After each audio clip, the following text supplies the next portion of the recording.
Hey bloodsuckers, here's my review for Nosferatu. Nosferatu.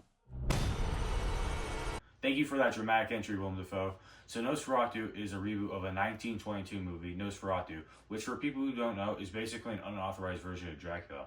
It was a silent German movie with Max Schreck as Count Orlok. So yeah, it's really the same story of Dracula. And Bram Stoker's widow was not happy about that and sued over the adaptation's copyright violation and a court ruling that all copies had to be destroyed. Jeez, they're just trying to make a movie. But luckily a few copies survived, and then it expanded, and a 1979 reboot was released. And then came Robert Eggers, who was obsessed with this movie as a kid and finally decided to remake it. And since this might be one of our first Reaper reveals, let's establish the rules. So there'll be 4 essential elements of Eggers' gothic reboot. 1, acting, which are the depictions and portrayals of the characters. 2, concept, which is the background and storyline. 3, effects, which is the makeup, prosthetics, and gore, and cinematography.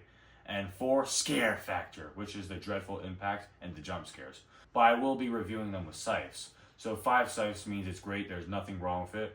4 sipes means it's good. 3 means it's mediocre. 2 means, sorry, it's not that good.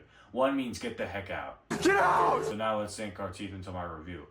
So the thing you're going to hear the most is that Lily Rose Depp, Johnny Depp's daughter, is an essential actor in this movie. I mean, she gives the whole character she's playing a whole Exorcist vibe, and it's definitely an improvement over her being a campy pop idol in a relationship with The Weeknd. But the best thing she does is that she gives the character she's playing a whole dreadful impact, and she's a main part of making this movie so dark and depressing, kind of like movies like Saw or Hereditary. But don't get me wrong, the other actors are great too, like Bill Skarsgård or Willem Dafoe, and I actually haven't seen them in a Lost Up, and you could tell that they did not want this movie to fail. The scariest performance of my career. I've never been more scared in playing a character. But I mean, I've seen them off and on, like Nicholas Hoult being on trial in Juror 2, and Aaron Taylor Johnson, who was in Marvel's latest flop, Kraven the Hunter. But I guess you'd say in this movie, he's the hunted. And even though this movie is a remake, the actors make it so intense and depressing, it feels original. So I'm gonna give acting 4 sipes. So now it's time for the next element, concept. So I can't say that this story is perfect and super original just because we've seen it enough and it's kind of been so iconic. It's been repetitive. First came the story of Dracula, then the 1922 one, a remake of that, and now this remake.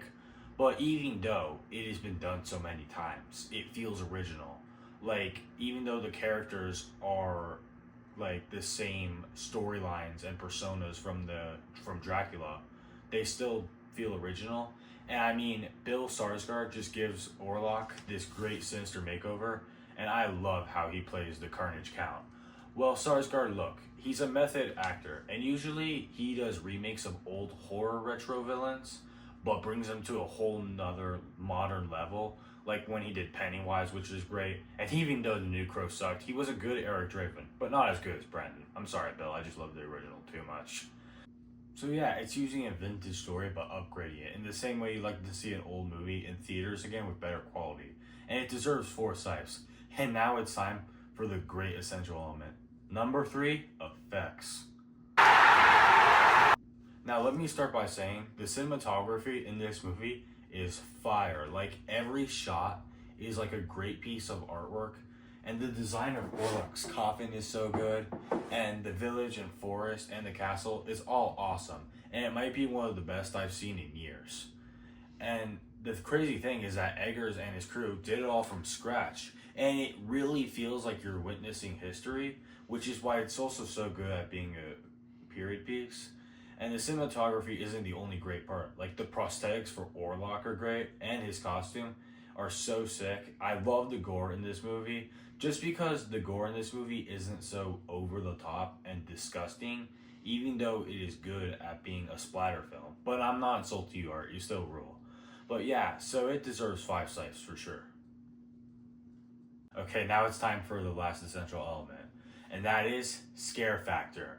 So while Eggers' fantastic reboot, sorry for the pun, so while his reboot doesn't specifically have jump scares, well, there are some, but it's more focused on the dreadful impacts. Like what I said with Depp's performance, the movie is really depressing, dark, and just really makes you think about what the heck is going on, what's happening to these characters, and like it makes you feel the terror, like you're witnessing it, and like you're going through the pain that Eggers is bringing to you in this movie. And it's great because it really tries its hardest to make you mentally disturbed. And I respect that because it's not like campy and just schlocky, even though those are really fun. But I like that this movie is trying to be super cerebral and dark. So I would say it deserves 3 sipes. So there really weren't any bad things about Nosferatu. And I'll say, I won't be surprised if it goes down as one of the best fang flicks of all time. Alright guys, that is it. I will see you next time. And tune in for more Jay's World of Horror. And comment on what horror movies you want me to do next.